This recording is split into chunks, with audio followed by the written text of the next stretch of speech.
Donald Trump has this weird relationship with some members of his base right now where they are far more anti-vax than he is. He tries to appeal to them, he tries to be diplomatic, but he thinks you should take the vaccine. That is a gulf between him and that base.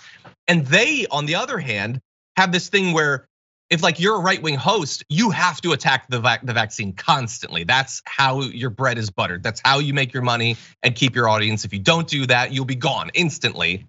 But they also have to, like with Candace Owens a few weeks ago, sort of thread the needle where they're criticizing the vaccine, but wanting to give him credit for it and not wanting to disagree with him too much because they need him to like them too.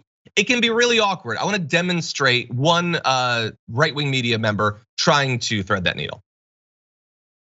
The booster, right? And you recommend it for folks. We have seen with the VAERS report, there's tens of thousands of side effects, more side effects in this vax than any vax in history. And back, we know that Warp Speed was great. You did amazing with getting rid of red tape to get something out there. But after now so many months of the vaccine being administered and these side effects and Americans' questions of it, do you reconsider your push for it? Or and that, by the way, is what leads into him calling out the weenie politicians and everything. But Jayar, what do you think about what that, I don't care, the clone of Tucker Carlson or whatever had to say? You regret your push for it? Well, give me some information, because of all those side effects that happen. Like what? There's always just an aside. There's supposed to be a fact here. And yeah, sure, people have had some side effects, but is that what's keeping people from getting it because they're afraid of the side effects or because they've attached their identity to this movement of being an anti-vaxxer or a conservative, whatever it is, because it's not all conservatives. I want to make sure we also dispel that, because every time I mention conservatives and anti-vax, it crosses the board. It's some people who have no political ideology or anti-vaxxers. So when people have attached their identity to it, and where this huge influx of it has come from is the people who think they're these conservative and Republicans, and they can't break the rules of being a conservative and Republican. So they have to be anti-vax, and they're afraid of this, and it's who they are. My grandfather was a Republican, so I'm a Republican. Who cares? Right now, who's dying and who's helping inflict pain upon the American people? So think about it for yourself. So yeah, he has to toe the line to make sure people still hold their identity as a Republican and conservative and anti-vaxxer somehow. But then maybe get boosted. It's a hard line to toe. Yeah, and you're gonna sound ridiculous every time because it doesn't really add up. Here's how ridiculous you will sound. Think about what he just said there. He said, obviously Operation Warp Speed was great. You did amazing, tremendous, historic work in getting that thing out there that then has killed thousands of people because it wasn't tested properly. It in fact is destroying people's hearts and brains, killing children and elderly alike. It's the apocalypse. And you did a great job in getting it out there so quickly. In fact, you cut red tape that possibly would have detected the damage it can do to your heart, myocarditis. It'll put you in your grave.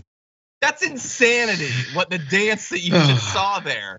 But that's what he was saying. Yeah. God, what a weird relationship they have with their dear brain, with their brains, their own brains. Also with their brains.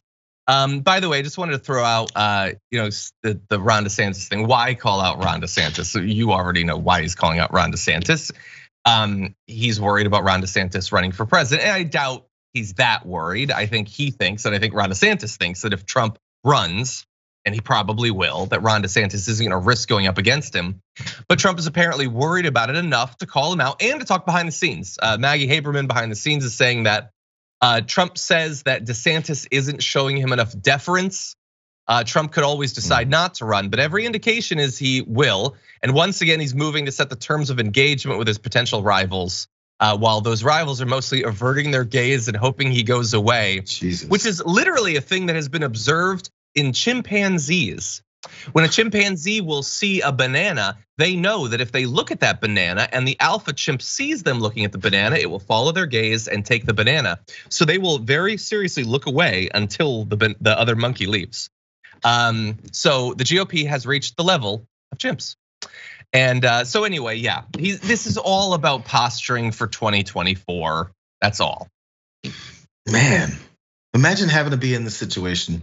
You think you're a powerful politician, banana, but you can't get it yet. Yeah. Sorry, I was done with the chips. Same idea for them. That banana's dangling in front of them. They're like, but Trump is gonna rip my knuckles off. It's not gonna work out. Don't mess with a chimp.